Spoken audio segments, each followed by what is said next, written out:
Assalamualaikum warahmatullahi wabarakatuh. Alhamdulillah wa kafa.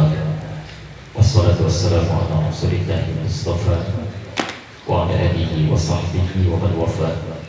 Bapak ya ibadallah, usi nafsi wa iyyakum bi taqwallah wa qad faza al-muttaqun fala tamutunna illa wa antum muslimun. Wa qala ta'ala ya ayyuhalladzina amanu taqullaha haqqa tuqatih wa la tamutunna illa wa antum muslimun. Saudara-saudariku, kepada ibu sekalian, rahimani wa rahimakumullah, semoga Allah senantiasa memberikan kemuliaan kepada kita semua. Alhamdulillah, mari kita awali pertemuan kita di pagi ini dengan bersyukur kepada Allah Subhanahu wa taala bahwa Allah masih memberikan kesempatan kepada kita untuk hidup sampai hari ini. Mudah-mudahan kesempatan yang diberikan ini tidak kita sia-siakan, diperbanyak untuk menunaikan amal soleh, untuk melengkapi kekurangan-kekurangan yang pernah dilakukan sebelumnya. Kita berprasangka baik kepada Allah bahwa sementara orang yang telah kembali kepadanya barangkali dinilai oleh Allah cukup bekalnya untuk pulang. Dosa-dosanya sangat ringan karena banyak beristighfar, amalannya cukup banyak karena memang tiap hari diniatkan dan direncanakan beribadah. Kita masih diberikan kesempatan oleh Allah karena barangkali ada dosa sekian banyak yang belum diistighfari, ada amal soleh yang belum cukup untuk dibawa pulang. Kalau sudah diberikan kesempatan yang belum digunakan juga, sampai kapan lagi kita butuh waktu untuk memperbaiki diri.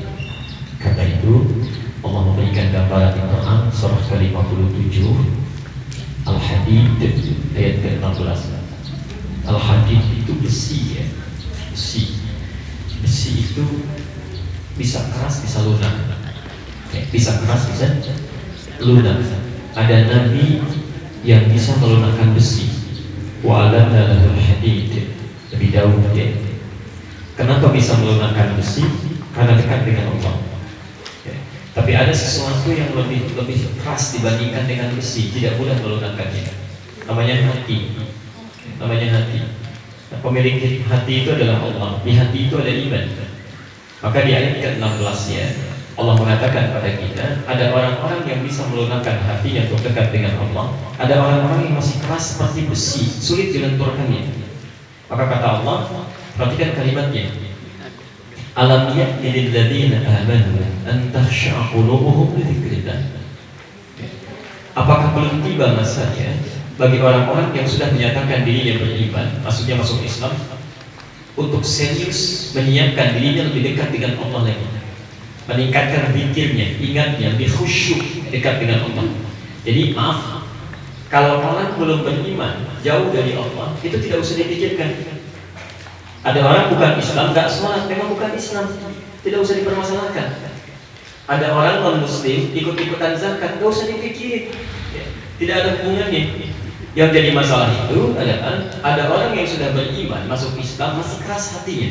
Sholat sulit, ya, baca Quran sulit, ikut taklim juga susah. Nah, yang seperti itu disentuh oleh Allah. Sampai kapan akan seperti itu? Apa belum tiba masanya untuk lebih khusyuk dekat dengan Allah? Itu maksudnya.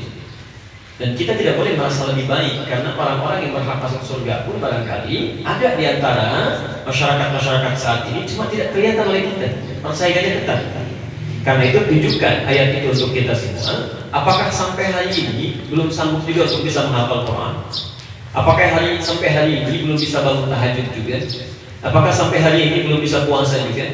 Ada sahabat Nabi di zaman Nabi, dekat dengan Nabi, dijamin masuk surga melalui lisan Nabi. Jangankan yang fardu, tahajudnya mereka tunaikan, puasa sunnahnya mereka lakukan, hafal Quran, hafal hadis, dan itu masih dipertahankan ya.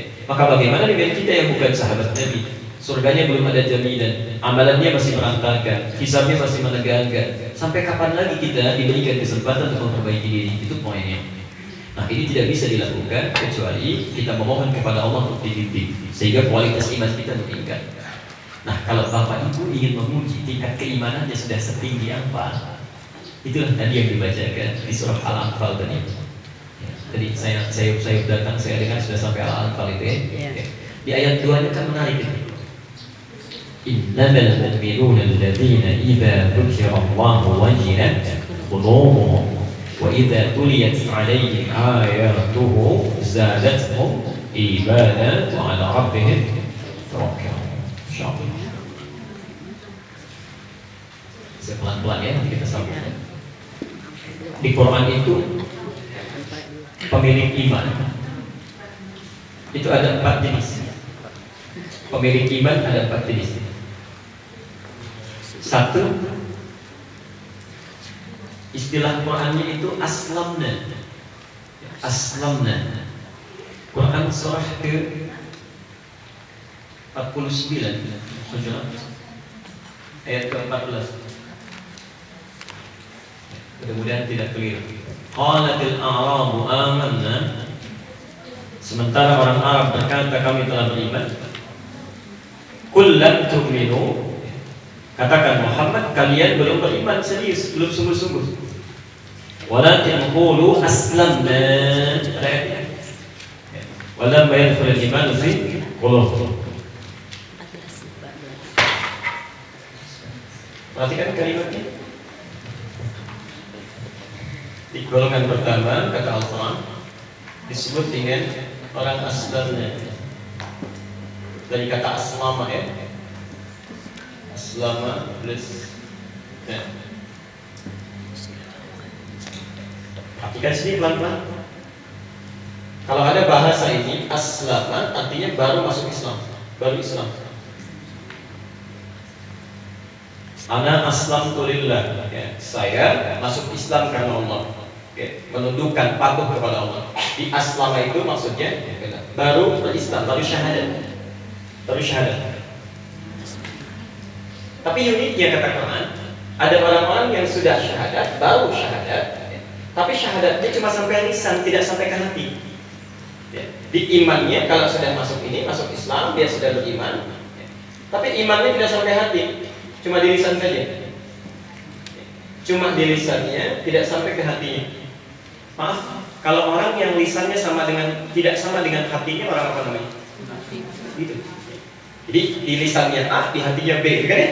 Jadi lisannya mengatakan saya Islam, diminta cuma sholat, kapan-kapan saja. Ayo puasa nanti saja. Ada orang-orang yang sudah masuk Islam, tapi mohon maaf ya, dia tidak bisa membuktikan keislamannya cuma di lisannya saja. Nah, rumus nanti dalam ilmu tafsir, kalau ditemukan di Quran redaksinya orangnya tidak disebutkan jelas siapa mereka, siapa dia, tokohnya tidak disebutkan secara langsung, itu artinya peristiwanya akan terjadi di tempat yang berbeda, di masa yang berbeda, dengan tokoh-tokoh yang berbeda. Seakan-akan kalau di zaman Nabi ada seperti itu, maka nanti pun setelah zaman Nabi akan ditemukan orang-orang yang mengaku Islam, lisannya mengatakan beriman, tapi justru imannya tidak sampai ke hatinya. Jadi sholatnya susah, baca Qurannya sulit, apalagi untuk ikut taklim dan sebagainya. Ibu bapak jangan heran kalau nanti ditemukan di lingkungan kita ada orang mengaku Islam tapi tidak mau ibadah. Ada yang seperti itu? Biasanya kalau Qurannya sudah memberikan infonya pasti ada. Di Quran itu gak mungkin bohong, tidak mungkin. Kalau Quran bilang A pasti A, sampai kiamatnya pasti akan begitu. Ya. Kalau Quran beda, kata Quran hari ini belajar politik A, besok bisa B. Kata Quran tidak, kalau sudah munafik sampai kiamat, selesai. Ya. Ayo daripada baca Quran, lebih baik baca Quran. Ya, dia seperti kedua.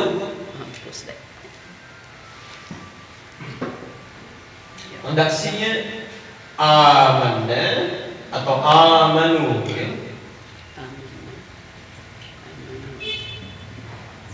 Amana bisa pakai tasdid ke atas, amana jamaknya amanu.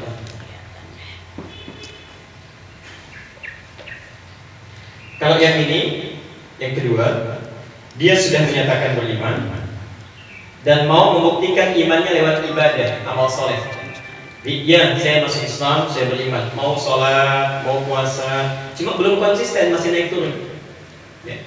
Kalau pengen ke masjid, kalau tidak, tidak. Kalau ingin menghafal Quran, menghafal, kalau tidak, tidak. Kalau mau tahajud, kalau ada bola, terlambat, ya. Macam itu. Pelan-pelan. Itu ini. Ya. Karena itu di Quran kata amanu itu seringkali disandingkan dengan amal soleh untuk meningkatkan kualitas imannya. Coba cek saya, ada yang langsung bentuknya umum, ada yang spesifik.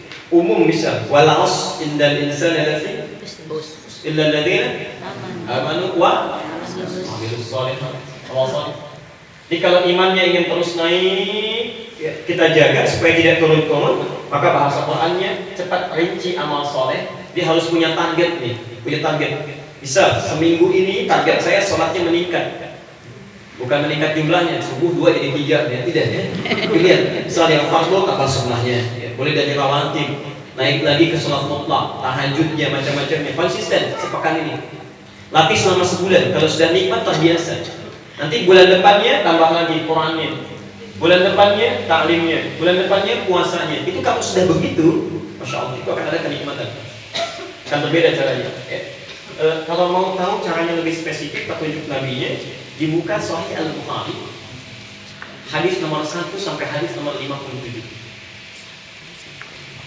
Bab pertama ya 35. Jadi Imam Al-Bukhari itu menulis kitab Sahih Al-Bukhari. Bab pertamanya berisi 57 hadis. Itu isinya adalah hal-hal yang bisa meningkatkan keimanan seorang muslim.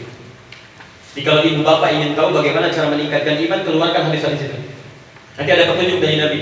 Kerjakan ini, tinggalkan ini, lakukan ini, jauhi ini. Nah kalau kita sudah terbiasa menunaikannya, sekarang sudah mulai agak rutin ke masjidnya, mulai ditingkatkannya, mulai hafalannya meningkat, macam-macam seterusnya, maka kalimatnya berubah dari amanu menjadi yu'minun. Yu'minun. Dari fi'il madhi menjadi fi'il mudhari. Kalau madhi kan telah, belum konsisten. Kalau mudhari dalam bahasa Inggris itu setidaknya punya 3 arti. Present, saat dilakukan, continuous, terus, dan future, sampai ke depan. Jadi kalau orang sudah yu'minun, dia memikirkan sholat, sudah sholat subuh, tapi dia tidak selesai di subuhnya, dia akan pikirkan kapan zuhurnya, kapan asarnya, kapan maghribnya, kapan isyaknya. Bahkan sholat subuh sekarang kita sudah melihat besok jam berapa lagi subuhnya. Ya, sekarang bisa dia lihat, oh sekarang 4.38, besok berapa? 4.37. Dia sudah siapkan. Itu yu'minun namanya. Nanti maksudnya ketika diuraikan kita tinggal cek diri kita ada di mana itu. Ya, tinggal lihat saja nanti ya. Ya sudah naik. Karena itu orang-orang yang sudah yu'minun itu amalannya bertambah. Bukan cuma sholat ya, dia punya rincian amalan, punya rencana amalan. Ya. Al-Baqarah ayat 3 sampai dengan ayat ke-5 itu. Ya. Alladzina yu'minuna bil ghaib wa yuqimuna shalah. Bentuknya jamak nanti kita bahas. Wa mimma razaqnahum yunfiqun, ada infak. Walladzina yu'minuna bima unzila ilaik, ada interaksi dengan Al-Qur'an. Dia punya rencana. Kenapa di situ salatnya bentuknya jamaah? Ya. Karena dia rencanakan bukan cuma satu salat. Ya. Jadi mulai sholat fardunya, bagaimana menunaikannya, masjid mana yang paling dekat, mana yang paling jauh, mana yang bisa dikunjungi, ya. Kemudian setelah itu ibadah sunnahnya seperti apa. Kalau sudah selesai sholatnya, infaknya dia kejar, baca Qurannya tidak dia tinggalkan, semua terperinci. Jadi kalau punya amalan, bagus, semangat itu bagus, tapi hati-hati. Saya ulang sekali lagi ya, semangat itu bagus, tapi rencana itu lebih baik. Harus terencana amalan itu ya. Jadi tidak begini. Ingin ini kerjakan, ingin itu kerjakan. Biasanya kalau orang banyak keinginan, itu sesuai dengan keinginannya saja. Setelah turun keinginan, itu akan dikerjakan lagi. Runtut, siapkan. Nah kalau sudah nanti terbiasa merencanakan, ada kenikmatan dalam beramal, dipindahkan oleh Quran redaksinya, diganti dari yu'minun menjadi al-mu'minun. Sampai diberikan surat khusus surat 23 itu. Dan hidupnya selalu bahagia hidupnya. Bapak Ibu sekalian, pilih mana? Maaf, dekat dengan Allah atau diberikan kenikmatan dunia? Pilih mana? Masa. Dekat dengan Allah itu artinya kan Allah bersama orang sabar ya. Sabar bersanding dengan musibah. Musibah itu masalah. Lihat, Bapak Ibu kan ingin dekat dengan Allah ya? Nah, tadi bilang dekat dengan Allah. Nanti akan sampai itu innallaha ma'as sabirin, gitu kan? Allah bersama orang-orang yang sabar. Jadi Allah bersama orang-orang yang sabar. Sabar rumusnya di Al-Baqarah ayat 155 bersanding dengan masalah. Sabar sama dengan masalah. Ujian.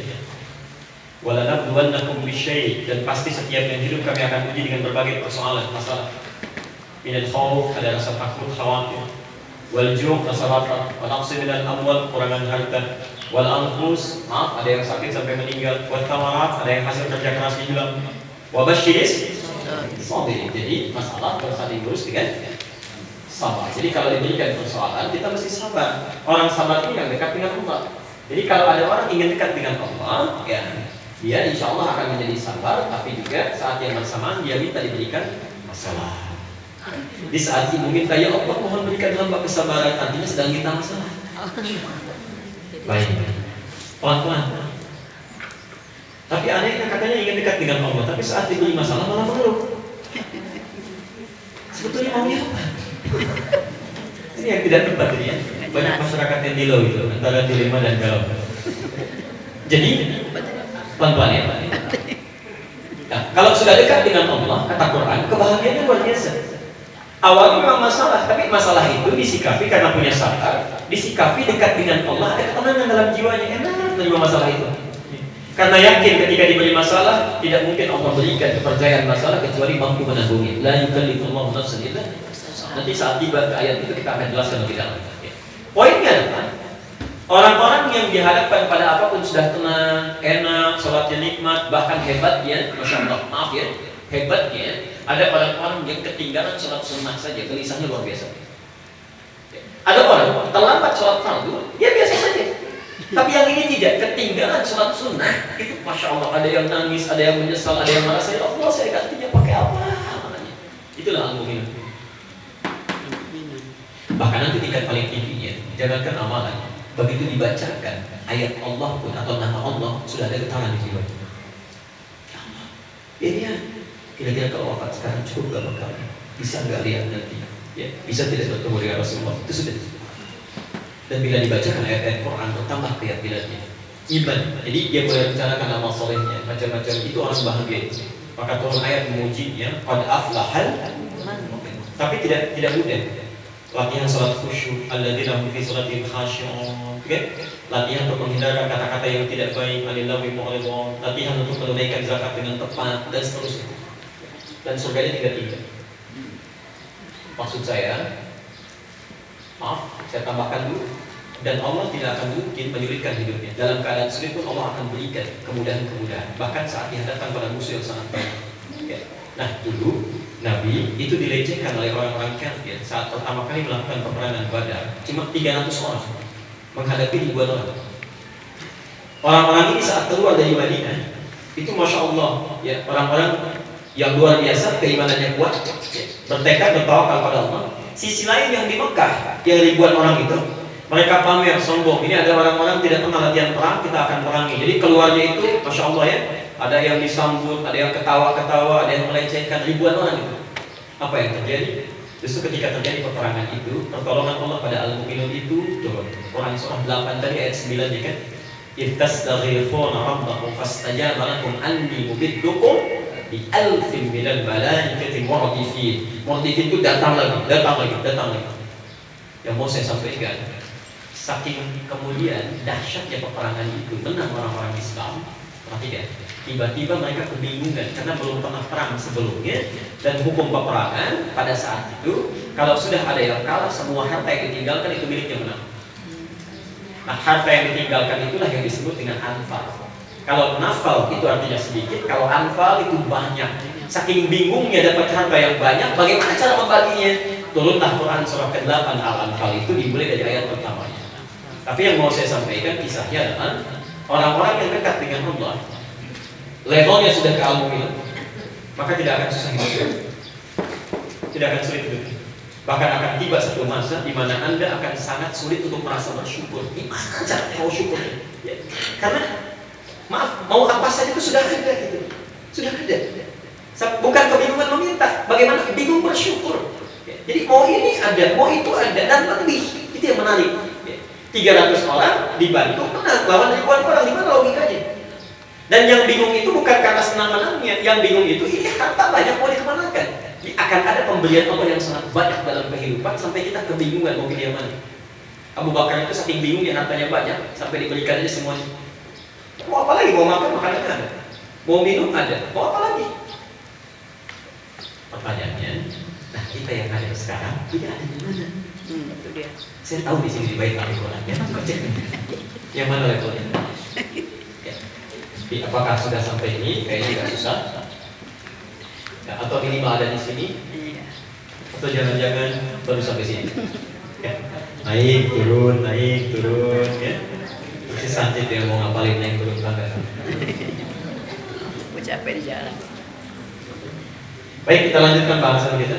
Ini saya buka karena tadi saya coba dengar surah Al-Anfal sekilas tadi, ya, untuk menguji kira-kira keimanan kita ada di level yang mana menurut Al-Quran Al-Karim.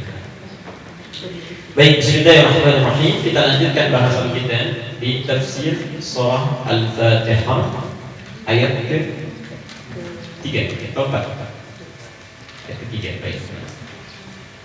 Bismillahirrahmanirrahim. Semoga Allah berikan kemudahan kepada kita. Di pertemuan lalu kita telah simpulkan dan kita bahas pelan-pelan Al-Fatihah. Kenapa disebut dengan Al-Fatihah? Dari sekian banyak makna itu, dari sekian banyak makna yang sudah kita ulas, intinya Al-Fatihah berarti pembuka segala kebaikan. Intinya mengerucut ke situ ya. Karena itu surat ini dibaca untuk membuka sholat karena sholat amalan terbaik. Surah ini juga membuka Al-Quran karena Quran kitab terbaik. Dan surah ini pun akan membuka segala kesulitan dalam kehidupan kita bila kita paham isinya lalu kita praktekkan, sehingga dengan semua itu kebaikan-kebaikan yang tertutup akan terbuka untuk kita. Di poinnya bukan bisa bacanya, poinnya adalah paham isi kandungannya, praktekkan dalam kehidupan, maka setiap kesulitan yang dialami oleh setiap muslim itu pasti akan terbuka. Oke. Karena itu kita pernah terangkan, ada orang-orang yang Masya Allah, satu, pernah ada orang sakit di zaman Nabi bahkan tidak bisa disembuhkan oleh manusia, semua angkat tangan, tiba-tiba dibacakan Al-Fatihah, bukan bacaannya ya, tapi nilainya, kandungannya, keyakinannya, kedekatannya dengan Allah itu yang menjadikan segala yang sulit terbuka kalau Allah sembuh. Karena itu kita akan teruskan bahasannya. Jika semua kebaikan dalam hidup ingin terbuka, dibuka oleh Allah, maka satu, Bismillah. Ya, baknya coba ingat-ingatnya karena saya sudah bahas dengan rinci, jadi coba kita ingatkan dulu. Baknya di situ dari 14 makna yang terkait dengan huruf ba, yang paling inti itu adalah al-musahabah wal ilsaq. Ya, kedekatan kerekatan dengan Allah. Kedekatan kerekatan dengan Allah. Jadi maksud Bismillah itu hadirkan perasaan dekat dengan Allah, diawasi oleh Allah ketika kita akan melakukan aktivitas. Misal kita mau minum, Bismillah. Mau duduk, Bismillah. Mau makan, Bismillah. Kalimat ba di sana ketika kita ucapkan Bismillah bukan sekedar mengucapkan dengan nama Allah, bukan itu maksudnya. Ba-nya ilsaq, hadirkan bahwa Allah lekat dengan kita saat kita mengerjakan aktivitas itu. Rasakan Allah mengawasi kita saat kita menunaikan pekerjaan kita. Jadi kalau orang merasa diawasi oleh Allah, dampaknya akan lain. Bisa, maaf, ini minuman. Kalau orang baca Bismillahnya benar, dia tidak akan sembarangan minum. Dia akan lihat dulu, karena merasa dilihat oleh Allah, apakah minuman ini disukai oleh Allah atau tidak. Dia akan pilih. Ini tidak mungkin misalnya ada minuman diharamkan oleh Allah, lantas dia minum, Bismillah itu mustahil. Dipegang pun tidak akan mau. Karena dia tahu Allah tidak suka dengan apa yang dia lihat. Atau misalnya, mohon maaf, ya, kalau tingkat paling tingginya, jalan-jalan ke toko saja, ke mall saja, lihat sesuatu yang tidak disukai Allah, yang akan pandang. Tidak akan lihat, karena merasa bahwa aktivitasnya diiringi oleh Allah. Dia takut kalau bicara Allah dengar tidak suka. Kalau dia melihat Allah tampakkan, Allah saksikan, Allah tidak rela. Orang-orang yang Bismillahnya benar, itu dalam kehidupannya pasti akan terjaga selalu berbuat baik. Nah, kedekatan dengan Allah inilah karena sudah baik, yang buruk kan tidak akan nyambung. Lihat hukumnya ya, teman-teman. Baik itu hanya akan bersandar dengan yang baik. At-thayyibun dengan at-thayyiban. Mustahil dalam kehidupan baik bisa menyatu dengan buruk, itu mustahil. Mustahil. Kalau sudah baik, baik. Jelek, jelek. Jadi yang jelek ketemu yang jelek lagi. Baik ketemu yang baik lagi. Orang yang biasanya bicaranya santun, maka dia akan berhadapan dengan orang yang bicaranya santun lagi. Silakan cek, tidak ada di muka bumi ini orang santun ketemu misalnya preman paling galak pun premannya berkata kasar, tidak mungkin. Silakan cek, ada preman ketemu ustaz, pasti bahasanya santun. Assalamualaikum. Padahal belum pernah assalamualaikum dalam hidupnya itu. Bisa assalamualaikum. Saya A, B, C. Pakaiannya gak dijaga. Kenapa? Karena dia berhadapan dengan orang baik. Sebaliknya, jelek ketemu jelek, keluarnya jelek juga. Kata-katanya kotor, pandangannya kotor, demikian seterusnya. Ini ada misalnya, maaf, di jalan berpapasan, ada satu pakai jubah, satu pakai koko. Orang baik, nggak kenalan pun itu bisa saling salam. Minimal senyum, kasih tanda. Assalamualaikum, waalaikumsalam. Tidak ada orang misalnya maaf pakai baju koko, pakai sarung, ketemu orang mabuk. Assalamualaikum, nggak ada. Pasti lewat aja, karena nggak akan nyambung. Kondisinya nggak ada, tidak nyambung. Baik ya, karena itu, karena seseorang yang sudah baik, yang kotornya hilang. Kalau halal sudah muncul, haramnya keluar. Bukankah Allah menyenangi yang halal-halal dan tidak menyukai yang haram? Maka itu yang akan membuka segala kebaikan. Kalau orang sudah mengerjakan yang halal, dekat dengan yang halal, maka rumus Qur'annya Allah yang dekatkan rezekinya, bukan dia yang mencarinya. Lihat di Al-Baqarah misalnya ayat 172 nanti, untuk contoh saja. Ya ayyuhalladzina amanu kulu min thayyibati ma razaqnakum. Bandingkan dengan Al-Baqarah 198. Sebelah kanan posisinya sebelah bawah. Kedua terakhir dari bawah. Ya ayyuhan nasu kulu mimma fil ardi halalan thayyiban. Lihat bedanya. Lihat bedanya. Kalau yang tadi yang pertama pakai amanu, yang ini pakai nas. Kalau ya ayyuhan nasu artinya apa? Manusia. Kalau manusia itu orang Islam saja atau yang non Muslim juga? Perhatikan, ketika menyebutkan ya ayyuhan nas, kalimatnya umum. Kulu mimma fil ardi, silahkan berusaha cari makan, cari kehidupan di muka bumi. Hukumnya cari yang halal dan baik. Itu hukum. Tapi ketika meminta orang-orang yang beriman, perhatikan kalimatnya, halalnya dibuang. Ya ayyuhalladzina amanu kulu min thayyibati, halalnya dibuang, thayyibnya dijamakkan. Karena orang beriman itu imannya tidak mungkin bisa membimbing dia untuk mencari yang haram, itu mustahil. Jadi kalau orang sudah bismillah, itu tidak mungkin minum yang haram. Kalau pakai pakaian bismillah, itu tidak mungkin menggunakan pakaian haram. Kalau pakai sendalnya bismillah, tidak mungkin pakai sendal temannya. Kalau nulisnya bismillah, tidak mungkin menggunakan pulpen kawannya. Karena akan dilihat, ini benar gak ini? Itu mustahil, kayaknya seperti sederhana ya. Seperti gampang, tapi ini menunjukkan tingkat keimanan seseorang. Jadi orang yang benar imannya, kenapa tidak disebutkan halal? Karena iman itu akan otomatis membimbing dia. Semakin pekat keadaan kita, semakin tinggi tingkat iman. Bisa, ini sederhana saja, sederhana. Ini mau turun ada sendal banyak. Lupa dengan sendal kita. Pakai bola sementara, tiba-tiba itu bola. Walaupun ada kebolehan yang kemudian bicara, tapi tingkat iman paling tinggi dia akan gunakan. Lebih baik saya jalan kaki dibandingkan gunakan sendal orang. Nah kalau sudah tiba pada masa seperti itu keyakinannya, perhatikan kalimat Qur'annya. Ma razaqnakum, kami yang akan berikan rezekinya, bukan dia yang sampai bicara. Dibuka oleh Allah. Jadi kalau iman sudah bersanding dengan takwa, itu keberkahan dibuka oleh Allah. Orang ini tidak olah mencari rezeki dunianya, bahkan mendapatkan pahala akhiratnya, Allah yang buka. Kalau akhirat adanya di langit, di bumi. Akhirat, alam akhirat di langit, di bumi. Tahu dari mana? Sudah pernah kesana? Kita hidup di mana? Di bumi. Alam nanti tentunya di langit. Ya, alam nanti. Baik. Sama. Perhatikan Quran surah ke-7 Al-A'raf ayat 91. Walau anna ahlal qura amanu wattaqaw lafatahna 'alaihim barakatin minas samaa'i wal ardh. Ada ayatnya. Quran surah 7 Al-A'raf ayat 91.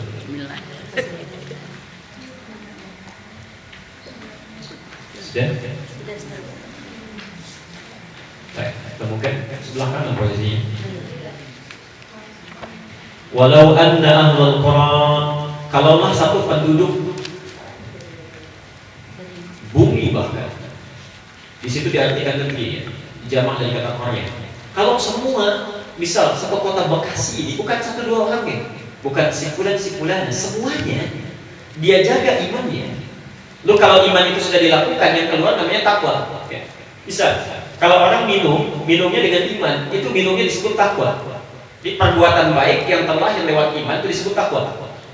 Terus ya? Pelan-pelan. Nah, kalau keimanan sudah muncul, perbuatan takwa sudah lahir, maka konsekuensinya dia la fatahna, kami akan buka. Kami akan bukakan itu. Yang buka bahasanya kami, Allah yang buka. Barakatin, pintu keberkahan, minas sama'i wal ardh, di langit dan di bumi. Masya Allah, pahalanya dibuka, keberkahannya dibuka, buminya dibuka. Karena itu tidak ada yang sulit bagi orang-orang yang seperti ini. Karena itulah kalau Allah sudah mengungkapkan bismillah, semua orang mengerjakan kalimat karena Allah, mengerjakan aktivitas karena Allah, maka sifat Allah yang memberikan karunia dunia, membuka keberkahan bumi disebut dengan Rahman. Sifat Allah yang memberikan kemuliaan akhirat disebut dengan Rahim. Maka kalau orang sudah bismillahnya benar, maka dia akan terbuka kebaikan dunia dan akhiratnya. Ar-Rahman akan diberikan, Ar-Rahim akan bersanding dengan kehidupannya. Jelas tidak? Baik, pelan-pelan. Nah, maksud saya dari 2 pertemuan ke belakang itu sudah 2 bulan, sudah sejauh mana mempraktekannya? Kalau ada kesulitan dalam kehidupan belum juga terbuka, barangkali, insyaallah belum bismillah, belum bismillah. Makannya belum bismillah, jadi baru nyampe lisannya aja tadi itu. Ya. Memang bismillah saat makannya, tapi saat memasukkannya itu, saat melihatnya, saat mendapatkannya, barangkali makna baknya itu belum sampai. Ya. Duduknya bismillah, tapi cara orang duduk itu kalau yang bismillah akan ditantang. Allah ridho nggak dengan cara duduknya? Allah ridho nggak dengan sikapnya? Allah ridho tidak dengan kalimatnya? Dia takut kalau bicara Allah tidak ridho. Kalau dia menantang Allah tidak ridho, dilihat pelan-pelan. Jelas sih. Nah, kemarin kita berhenti di bahasan ayat yang kedua. Kalau sudah diberikan oleh Allah nikmat begitu besar, jangankan Allah yang memberi, manusia saja yang memberi sesuatu, kita mengucapkan terima kasih kan? Baik. Ini untuk Bapak Abdullah, terima kasih Pak. Ya, jelas sih. Maka kita pun saat diberikan oleh Allah, kita wajib berterima kasih. Ya. Maaf, kalau Allah itu memberikan sesuatu pilih-pilih atau tidak? Saat kita minta saja atau bahkan tak minta pun Allah kasih. Tak minta pun Allah berikan. Kita kan nggak pernah berdoa begini, ya Allah mohon berikan hamba oksigen. Kan tidak pernah ya? Saya belum pernah dengar sampai hari ini ada orang berdoa misalnya bisa setelah sholat itu ya Allah berikan hamba oksigen. Karena minta. Tapi nggak minta, Allah kasih. Buktinya sekarang masih datang kan? Ya. Dan saat kita meminta pun diberi juga. Diberi. Bukankah di sini berdoa, ya Allah mohon hadirkan, anugerahkan kemudahan untuk bisa bangun sama putrinya. Masya Allah, nggak lama sudah mau ditempati. Jangankan pada yang diminta, nggak minta pun diberikan. Nah, berterima kasih pada sifat yang bahkan tak meminta pun kemudian kita diberikan, itu kalimatnya alhamdulillah. Alhamdulillah. Hamdu itu ucapan, ungkapan terima kasih, syukur pada sesuatu yang diberikan, baik diminta ataupun tidak. Sekira sudah saya jelaskan ya pertemuan lalu itu, kita cuma perdalam saja. Tapi kalau kita berterima kasih pada yang diberi saja, itu bahasa Arabnya syukur. Syukur. Ya. Makanya ungkapannya syukran. Diberi misalnya syukran, tapi pakai sin besar ya, syukran. Terima kasih. Kalau pakai sin kecil syukran, artinya mabuk. Jadi begitu diberikan, ya, diberi misalnya maaf ya, minumannya teh manis, begitu diucapkan syukran, selamat mabuk itu artinya. Karena ngasih teh manis bukan untuk mabuk, ini sin besar, syukran. Syukran. Baik. Sudah? Pelan-pelan. Nah, itu diajarkan kita, perhatikan kalimat Quran. Diajarkan oleh Al-Quran, kalau Allah sudah memberikan kenikmatan, jangan dilihat yang kita minta saja, lihat yang gak diminta.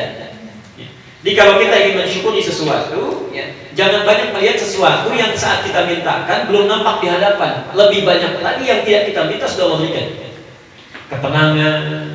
Ketenangan itu luar biasa. Itu yang paling dibutuhkan dalam kehidupan. Coba pilih mana? Sehat tapi gelisah atau sakit tapi tenang? Pilih mana?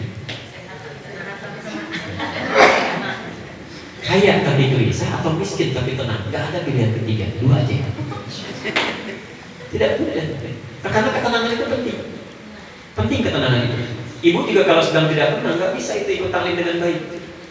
Begitu maunya ke mendung, hujan nggak ya? Hujan nggak ya? Dadak juga kanduan, ya. Baik, karena itu pelan-pelan ada ketenangan, ada kenikmatan yang besar yang tidak pernah kita minta insya Allah berikan. Maka diajarkan oleh Quran hamdu al, pakai al. Ya. Al itu di sini maknanya istighraq, sudah pernah saya terangkan. Jadi huruf yang menunjuk pada sesuatu yang luas, komprehensif, banyak tanpa batas. Seakan-akan ada pesan begini: kalau Anda ingin berterima kasih kepada Allah, jangan hitung-hitungan. Jangan yang baru diberikan baru berterima kasih. Coba biasakan setiap hari untuk bersyukur kepada Allah pada nikmat yang nampak ataupun yang tidak nampak, pada yang diminta ataupun tidak diminta. Semuanya itu karena itu diajarkan kita oleh Nabi, minimal selesai sholat itu setelah subhanallah itu alhamdulillah, alhamdulillah, alhamdulillah, alhamdulillah, itu mengajarkan. Jadi bukan kalimat lisan nih, cuma di lisan saja mengucapkan alhamdulillah, tidak. Kita praktekkan dalam kehidupan. Karena itu dampaknya nanti pelan-pelan, dampaknya ada kenikmatan dalam diri. Jadi gak banyak mengeluh. Orang yang sering berterima kasih kepada Allah, sering bersyukur, itu gak ada keluhan dalam diri. Karena dia melihat banyak yang sudah diberikan, ya, sedikit, walaupun sedikit yang dimintakan belum diterima, tapi lebih banyak yang sudah diberikan tidak terasa. Ukurannya enak. Jadi, begitu lihat orang lain misalnya punya motor, dia akan bersyukur karena dia masih punya sepeda. Begitu orang punya sepeda, dia masih bersyukur karena dia masih bisa berjalan dengan baik. Semuanya lancar. Alhamdulillah, tidak ada yang sulit. Jadi ada tukang koran. Kemudian saat hujan, dia menepi. Dia malah baca Quran. Tukang koran saat hujan, dia menepi, dia malah baca Quran. Wan, ditanya oleh orang, kenapa Anda tidak paksa jualan, kok malah baca Quran? Ya rezeki saya oleh Allah diberikan baca Quran. Rezeki saya oleh Allah diberikan baca Quran. Anda bisa bayangkan, orang ini jadi selalu mensyukuri apa yang ada. Kalau waktu digunakan, memang bisanya baca Quran, digunakan itu. Ini tidak digunakan untuk mengeluh. Di apapun yang sudah Allah berikan, syukuri. Ucapkan terima kasih. Dan kalau sudah berterima kasih mesti total, istighraq. Jangan dicampuri dengan kalimat-kalimat lain. Total aja sampaikan. Gimana? Motornya sudah dapat? Ya, alhamdulillah. Sebentar lagi barangkali. Kalau sudah alhamdulillah, nggak usah pakai ya. Total aja, nggak usah dipikirin yang lain. Ibu kemarin katanya sakit, sekarang sudah lebih baik. Ya. Alhamdulillah Pak, ya walaupun sedikit-sedikit. Nggak usah pakai walaupun. Udah alhamdulillah selesai. Nggak usah pakai yang lain lagi. Ya. Kadang-kadang pakai ya, tapi alhamdulillah walaupun meskipun ya, pun itu buang aja. Kalau sudah alhamdulillah selesai. Tanamkan pada jiwa, yakinkan alhamdulillah, selesai. Jelas di sini? Baik. Kenapa? Jangankan kita, Allah itu mengurus alam semesta saja mudah, apalagi cuma untuk memberikan kita. Karena itu Allah berikan gambaran pada kita. Orang-orang yang senantiasa dekat dengan Allah, Allah berikan gambaran. Saya ini Rabbul Alamin, penguasa semesta alam. Jangankan kamu yang kecil mengurus alam raya saya begitu mudah bagi Allah. Karena itu orang-orang yang selalu dekat dengan Allah, selalu bersyukur kepada Allah dalam setiap keadaan. Perhatikan rumus manusia saya dulu ya, rumus manusia. Kalau saya berikan sesuatu kepada Anda, Bapak Ibu saya berikan. Ibu Bapak ucapan apa? Terima kasih. Kalau ada yang mengucapkan terima kasih dibalas apa? Itu. Ada orang kasih handphone. Terima kasih. Terus jawabannya apa? Itu aja. Sama-sama ya. Mungkin nggak begini, dikasih handphone, terus terima kasih Pak. Oh iya, ini lagi. Nggak begitu. Kasih lagi, ambil lagi, ini lagi. Tidak begitu. Baru bisa sama-sama ya. Allah beda. Mesti beda antara Allah Khalik dengan makhluk. Harus main. Ada sifat yang harus beda. Lihat pelan-pelan. Tadi saya katakan nikmat dunia itu sifat Allah yang memberikannya disebut apa? Masih ingat? Ini golongan ketiga ini. Jadi ada 4 golongan orang belajar. Pertama, cepat ingat, lambat lupa. Kedua, cepat ingat, cepat lupa. Ketiga, lambat ingat, lambat lupa. Ketiga, ini keempat yang bahaya. Lambat ingat, cepat lupa. Begitu tampil selesai ingat baru. Begitu keluar dari situ lupa. Ibu bapak itu yang mana sebetulnya? Baik. Tadi masih ingat tadi kalau kita di awal ayat pertama sifat Allah yang memberikan nikmat-nikmat dunia disebut apa? Kalau nikmat akhirat? Perhatikan, saat Anda bersyukur kepada Allah, mensyukuri, jangankan yang belum minta, yang tidak diminta pun kita syukuri, maka Allah akan tambahkan lagi nikmatnya, diberikan proses. Karena itu, perhatikan Quran surah ke-14 ayat 7. 14 ayat. 14 ayat 7. La in syakartum, bukan la aji, la azi. La in syakartum la azidannakum, bukan la aji. La azidannakum. La azidannakum. La in syakartum la azidannakum. Perhatikan kalimatnya. Kalau Anda bersyukur kata Allah, kami pasti akan tambah. Jadi Allah itu bukan terima kasih, bukan sama-sama. Kita ucapkan terima kasih ya Allah. Ya. Perhatikan kalimatnya, di situ menggunakan hamdu atau syukur. Lihat kalimatnya. La in syakartum atau la in hamadtum. Syakartum. Tadi sudah kita bahaskan di awal, masih ingat ya? Syukur itu ucapan terima kasih pada sesuatu yang diminta. Hamdun, ucapan terima kasih pada yang diminta ataupun tidak diminta. Ibu bisa bayangkan, kita minta saja kepada Allah, kemudian kita bersyukur, maka Allah akan tambahkan lagi. Apalagi bersyukur pada yang tidak diminta. Pada yang minta saja, kita minta, kita bersyukur, Allah kasih lagi. Apalagi pada yang tidak diminta, maka Allah akan berikan tambah itu.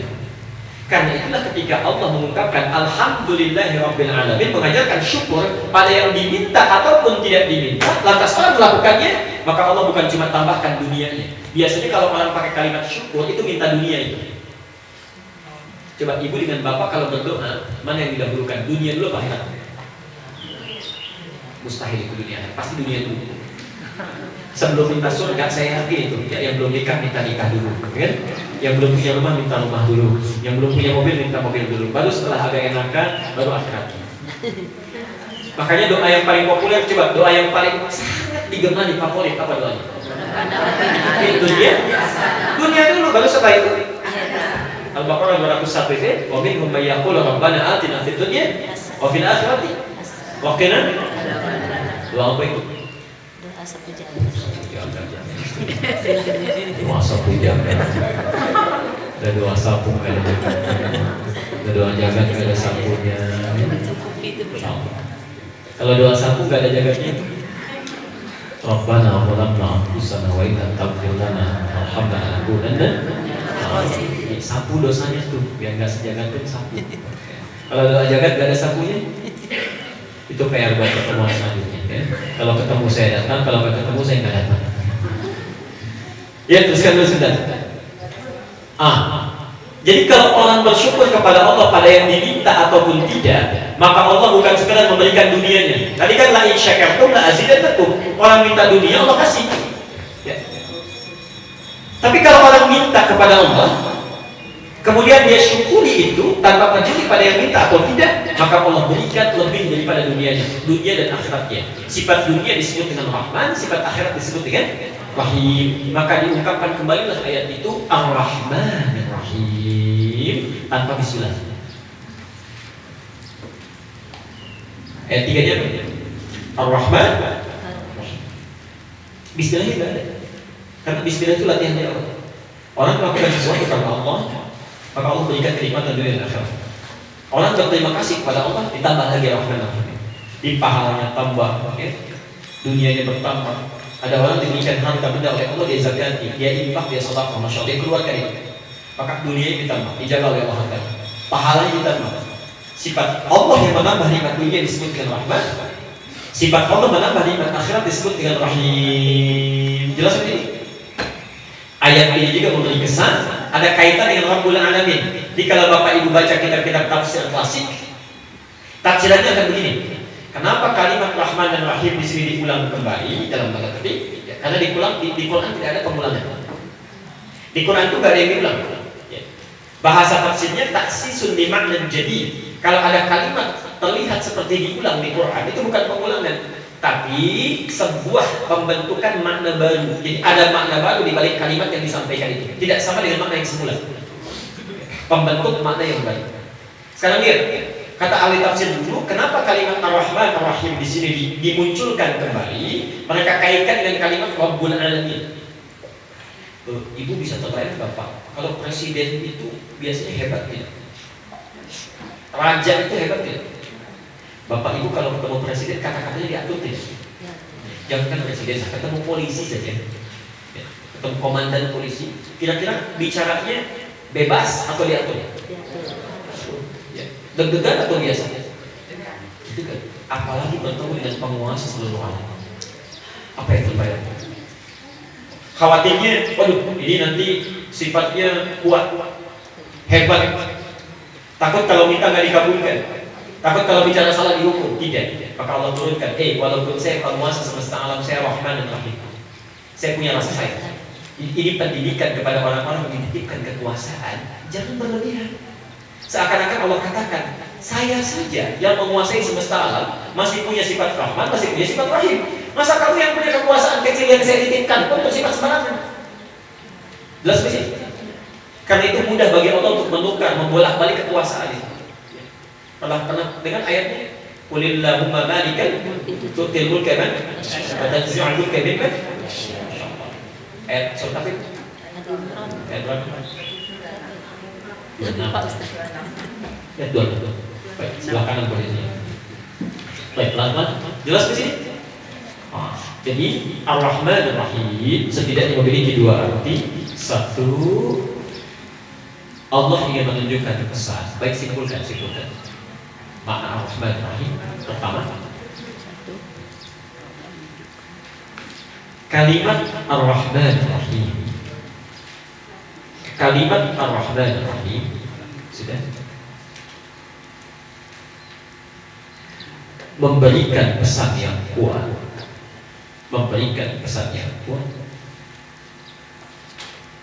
Bahwa titik 2 gak usah ditulis titik 2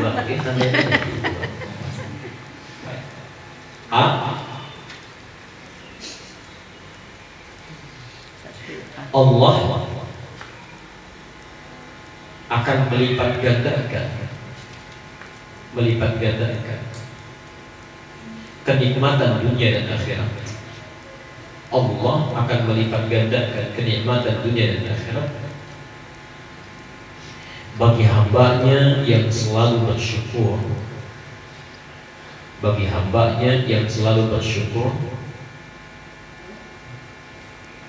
Atas nikmat yang diberikan. Bagi hambanya yang selalu bersyukur atas nikmat yang diberikan, baik yang ia mintakan ataupun tidak.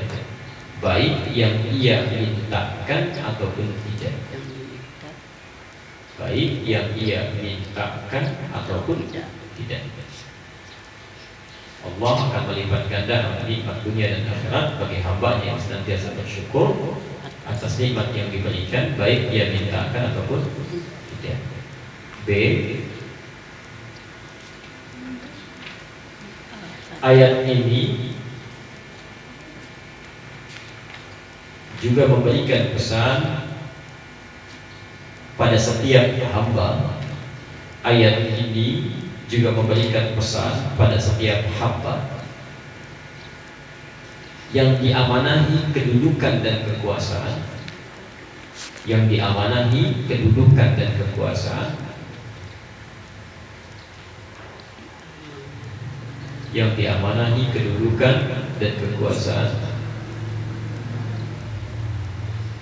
agar tidak bersikap pongah dan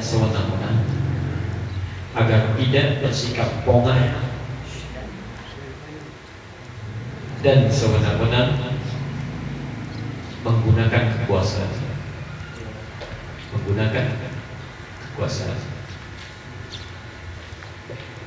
Titik sudah sampai situ. Itu maknanya. Aplikasinya seperti tadi saya gambarkannya. Allah saja yang mengatur alam semesta, memiliki sifat Rahman dan Rahim. Masa manusia yang cuma punya titipan kekuasaan kecil itu bisa sombong dengan kekuasaan. Menurut ibu bapak, orang yang sombong dengan titipan itu orang apa itu? Menurut saya orang aneh. Dititipkan sesuatu, sombong itu aneh namanya. Ya, karena bukan punya dia gitu, itu aneh. Misal, ada yang nitip ke rumah bapak ibu, nitip mobil, begitu dititipi, yang dititipinya malah foto-foto, selfie, bikin status, mobil, padahal mobil orang. Itu aneh itu. Nah, ada orang-orang yang dititipkan kedudukan kekuasaan, sombong, ya nggak pantas dong. Karena kan cuma titipan, masa dititipkan sombong? Itu nggak jelas, itu orang aneh itu orang aneh. Ya.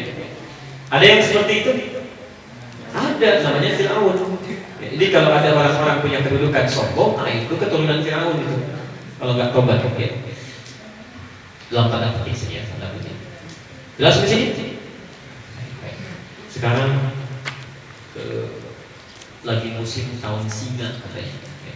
Jadi kalau di Imlek kemarin tahun monyet, kan ada liburnya ya, di Senin itu kan. Nah, itu libur tahun monyet dikasih libur ya. Kalau itu umum. Baik. Tapi konon katanya bukan tahun monyet, sekarang itu tahun singa. Tahun singa. Jadi begini, ada kisah tentang kepemimpinan singa. Jadi ada singa, ada serigala, ada kucing. Ya. Jadi pimpinannya singa, ke bawahnya serigala, kemudian kucing. Mencari mangsa makanan, ditangkaplah kemudian sapi, kemudian kambing, yang ketiga kelinci. Maka singa meminta kepada serigala, coba bagi dengan rata dan adil. Oleh serigala dibagi, tuan, ini sapi untuk tuan, kambing untuk saya, kelinci untuk kucing. Baik. Tiba-tiba dipukul serigala. Bodoh, itu tidak adil namanya, itu bukan kata, tidak adil.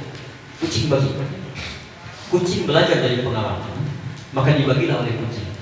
Tuan, ini sapi untuk sarapan tuan, kambing untuk makan siang tuan, dan kelinci untuk makan malam tuan. Ah, itu baru adil namanya, baru adil. Dan dia belajar bahwa dengan memberikan pada tuannya, dia akan dapat bagiannya. Hati-hati, kami mengajar di ilmu tazkiyatun nafas di Al-Azhar. Hati-hati, jadi ada pesan-pesan kuat nanti. Ini sebenarnya kisah yang sering disampaikan. Ada pesan-pesan kuat. Kalau pimpinan sudah salah, hati-hati dalam berpikir, bertindak, sewenang-wenang dalam menggunakan kekuasaannya, maka nanti yang ikut pun akan salah. Ya. Yang punya potensi baik akan buruk. Coba cek Fir'aun itu. Ya. Fir'aun nama aslinya siapa? Tidak usah mengarang karena nggak disebutkan. Jadi kalau di Quran tidak disebutkan namanya, itu bukan untuk dicari hakikatnya. Ya, tidak ada. Kenapa disebutkan kedudukannya? Fir'aun itu kan kedudukan. Ya. Fir'aun itu nama, gelar bagi seorang raja, raja Mesir. Jadi gelarnya. Kenapa disebutkan kedudukan bukan orangnya? Memberikan pesan bahwa, maaf, kalau orang sudah memiliki kedudukan, umumnya akan ada penyakit-penyakit yang mengiringi berpotensi menyimpang. Yang paling menarik, nanti lihat dari Quran surah ke 79 ayat 17 itu. Penyimpangan yang punya kekuasaan disebut dengan tagha. Idhab ila fir'auna innahu tagha. Kalau penyimpangan yang punya harta disebut dengan bagha. Jadi ada tagha, ada bagha. Quran surah ke-28 ayat 76. Inna qaruna kana min qaumi Musa fabagha alaihim. Jadi kalau menyimpang dari harta namanya bagha. Menyimpang dengan kekuasaan namanya tagha. Tapi yang menarik begini, saya mau cukupkan sampai sini. Ketika Fir'aunnya salah, pimpinan salah menggunakan kekuasaan, apa yang terjadi? Lihat ujung itu. Sudah. Quran surah ke-28 ayat 76. Maka jenderalnya salah, prajuritnya salah, pasukannya salah. Ya. Ketika Fir'aun meminta melakukan keburukan, semuanya diburuk. Sudah. Nanti kalau terlewat, ibu bisa tanyakan, saya tidak jawab ya. Sekarang lihat, ketika jadi buruk itulah disebut oleh Quran satu keluarga besar. Di Quran ada surah keluarga, surah apa namanya? Tapi di Quran juga menyebutkan Ali Fir'aun. Ya. Di ada Ali Imran, keluarga yang baik, ada Ali Fir'aun, keluarga yang buruk. Yang menarik begini, ya, tolong fokus dulu sebentar, nanti saya berikan waktu kalau untuk ngobrol, untuk mencatat, nanti saya berikan waktu ya. Lihat sini.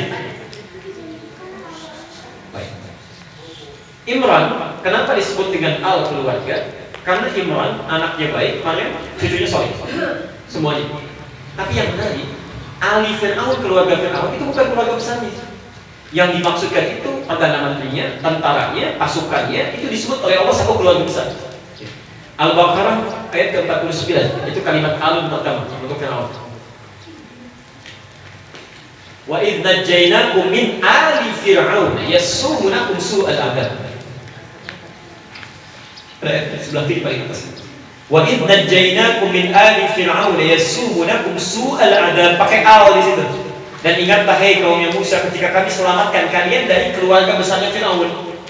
Itu yang dimaksudkan bukan anaknya, ya, bukan istrinya, bukan cucunya, bukan, tapi pasukannya, kelompok di sekitarnya. Mohon maaf ya, Anda dimanapun nanti dititipkan kedudukan ya anak-anak, ya adik-adik saya di sini. Nanti kalau punya kedudukan dimanapun di rumah tangga, kedudukan sebagai suami, ya, di masyarakat, diangkat jadi RT, di masjid, di DKI macam-macam, sampai jadi presiden misalnya. Hati-hati dengan itu. Kalau salah menggunakan ya, maka yang disiksa itu bukan potensi, bukan cuma yang pimpinannya, semua turunannya bisa sama. Karena itu ketika Allah menenggelamkan bukan Fir'aunnya saja. Nanti Al-Anfal ketika sampai ayat 54 itu akan dibacakan wa aghraqna ala Fir'aun. Kami tenggelamkan bukan cuma Fir'aun tapi seluruhnya. Ya, maaf kalau agak sedikit panjang untuk bahasan terakhir, karena saya kira itu penting untuk kita tekankan. Ya. Kita berhenti dulu di ayat yang ketiga ini. Nanti pertemuan selanjutnya kita teruskan ayat yang keempat, yaitu Maliki Yaumiddin dan seterusnya. Silakan, ada yang ingin ditanyakan barangkali? Ya.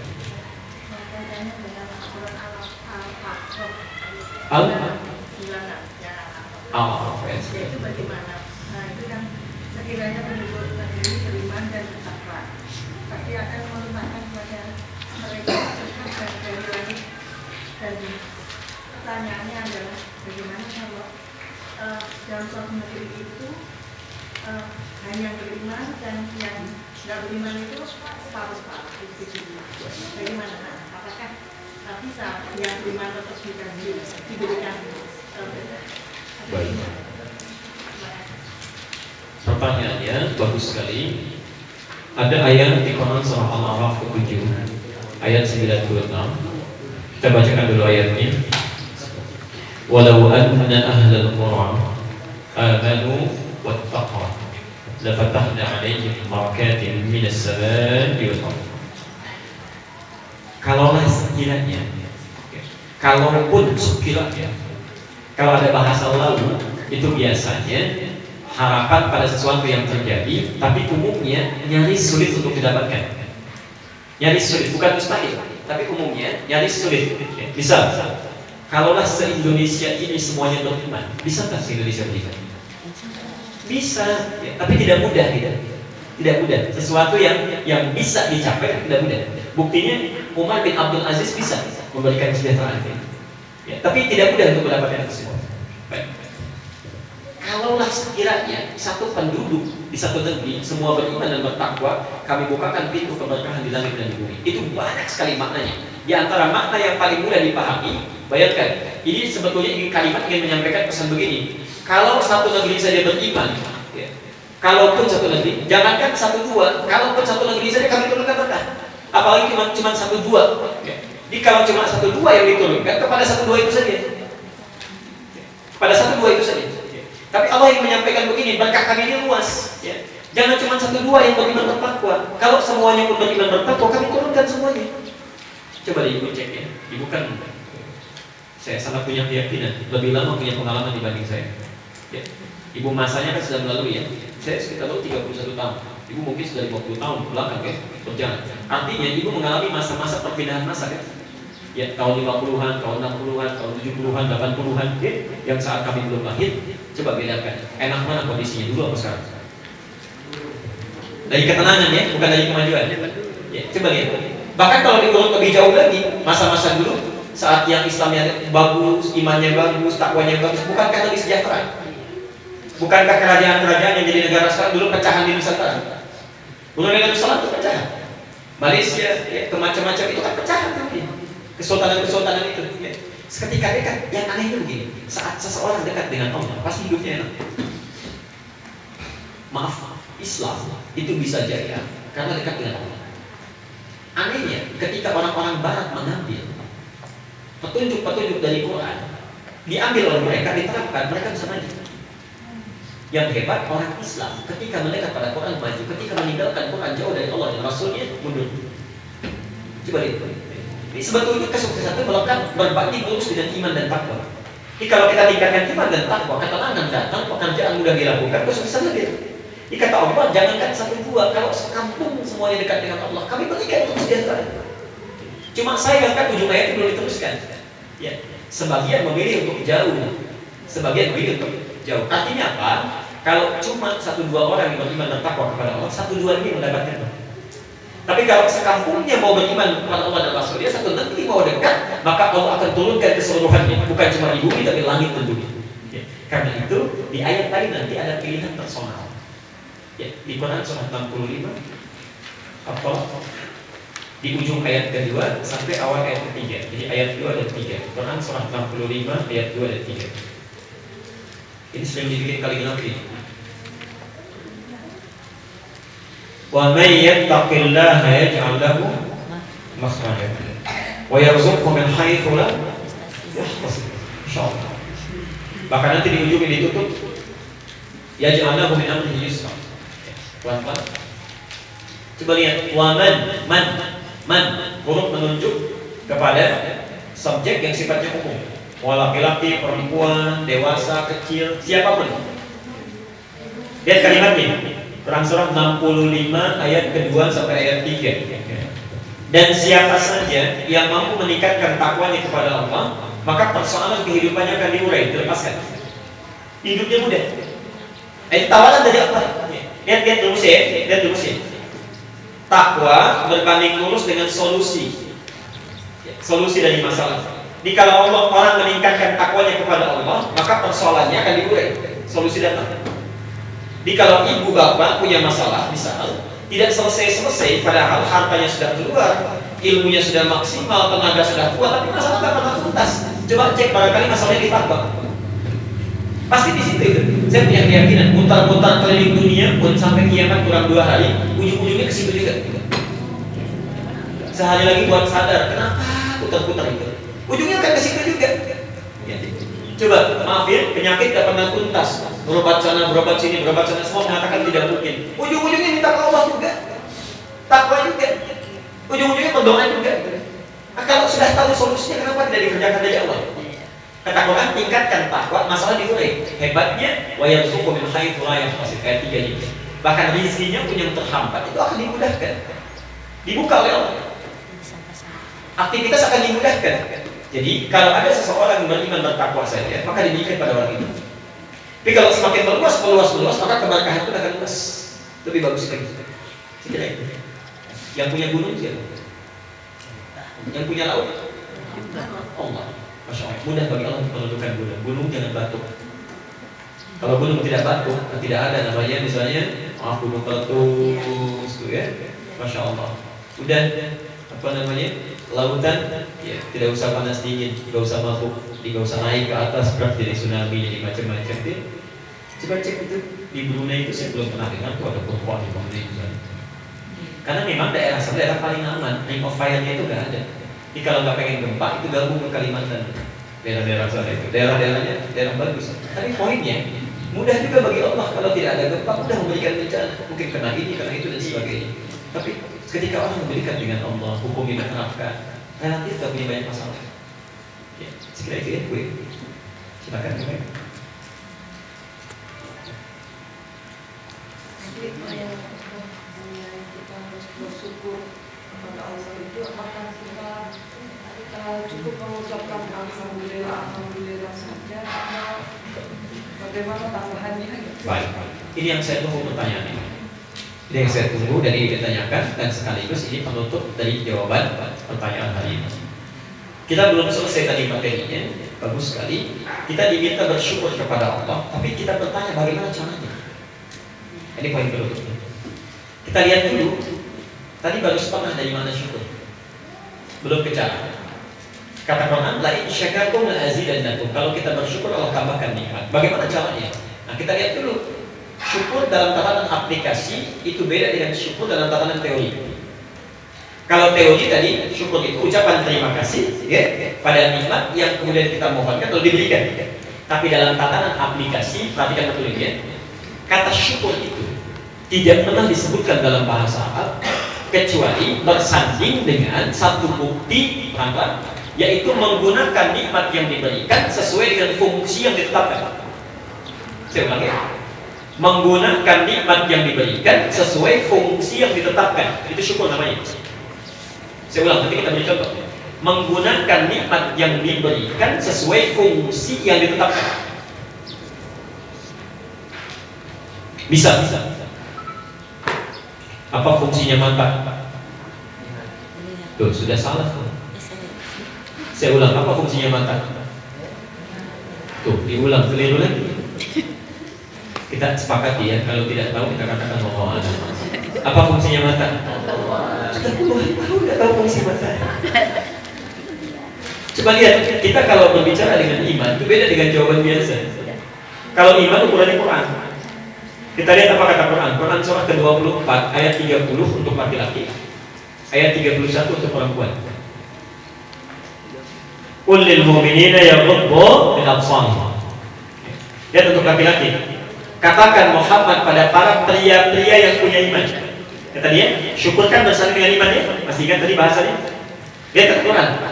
Katakan pada pria-pria yang punya iman, yaghuddu min absarihim, supaya mereka mengatur pandangannya. Di kalimat ghadha itu dalam bahasa Arab memalingkan pada yang jelek. Misal, saya melihat sesuatu yang jelek, bukan orang jelek ya, sesuatu yang jelek, sikap, gambar dan sebagainya. Lalu kita lihat itu, ukuran jeleknya apa? Yang Allah tidak ridho. Yang Allah tidak ridho. Gambar-gambar yang tidak Allah sukai, tayangan-tayangan yang tidak Allah sukai, ya. Penampilan-penampilan yang tidak Allah senangi. Jadi ketika melihat yang buruk-buruk itu, buruk segera palingkan. Karena itu ada kalimat ghadul basar. Ghadul basar itu bukan tidak boleh menatap, itu salah itu. Bukan tidak boleh menatap. Ghadul basar itu memalingkan tatapan pada sesuatu yang tidak boleh ditatap. Saya kadang-kadang suka kurang paham ya, kurang paham. Ada sementara orang yang nggak mau saling tatap. Padahal di dalam hadis, di dalam akhlak itu menatap itu bagian dari kesopanan. Saya pernah lihat di satu daerah, tidak perlu saya sebutkan, ada dua yang menarik. Satu ada taklim Pak, ustadznya menghadap ke barat, jamaahnya ke timur. Jamaahnya itu ibu-ibu, ya, para akhwat, ustadznya laki-laki, ikhwan, ya, laki-laki. Di ustadznya ke barat, misal begini, ya, itu jamaahnya ke timur, kan nggak nyambung gitu. Kayak bicara dengan pohon, kayak ada ke pohon tuh, ya. Jamaahnya pada di sini tuh. Menurut saya tidak tepat memahaminya. Nanti kita akan bahas itu, dan kita akan lihat kenapa ayat ini turun. Ada kisahnya, ada kisahnya. Yang kedua ini yang unik ini. Ada seorang perempuan di satu tempat, tidak perlu saya sebutkan. Saya saksikan sendiri. Dia naik sepeda di jalanan yang cukup luas, matanya ke bawah. Saking ingin menerapkan ghadul basar, semangatnya bagus, cuma caranya salah. Bagaimana bisa berkendara dengan baik kalau matanya ke bawah begini? Di depan kan nggak kelihatan dalam. Itu nggak tepat. Ya hal semacam itu ya. Sehingga ada yang perlu diperbaiki ya. Nah, jadi mata itu fungsinya melihat yang baik-baik. Ketika kita ingin bersyukur dengan mata yang sehat, gunakan itu sesuai fungsinya. Lihat yang baik-baik, lihat orang sholat, lihat orang ibadah, lihat orang baca Quran.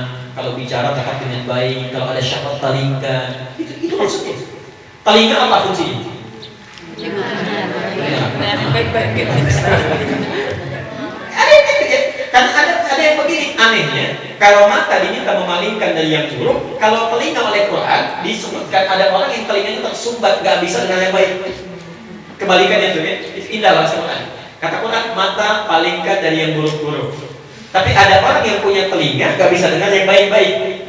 Kalau dalam ilmu balaghah rasanya itu bagus, enak, kayak diputar alurnya itu. Mata jangan lihat yang jelek-jelek. Ada orang punya telinga kok gak bisa dengar yang baik-baik. Quran surah ke-6 ayat 25. Al-An'am ayat 25. Wa fi adhanihim waqra, itu pernah ayatnya. Wa fi adhanihim waqra. Ada orang yang di telinganya punya sumbatan, sumbat. Kalau di telinga ada sumbatan artinya nggak bisa apa? Nggak bisa dengar. Cuma orang ini bisa dengar, cuma nggak bisa dengar yang baik-baik. Ibu kebayang nggak Bu ya, Pak ya? Jadi ini ada rumah. Saking sayangnya Allah pada pemilik rumah ini, plus warga di sekitar kompleknya, dibangunkan langsung dari izin Allah masjid di samping rumahnya. Tapi saking dekatnya, suara ada nggak kedengaran juga, kedengaran. Padahal itu speakernya sudah menghadap ke rumahnya, nggak perlu pasang alarm.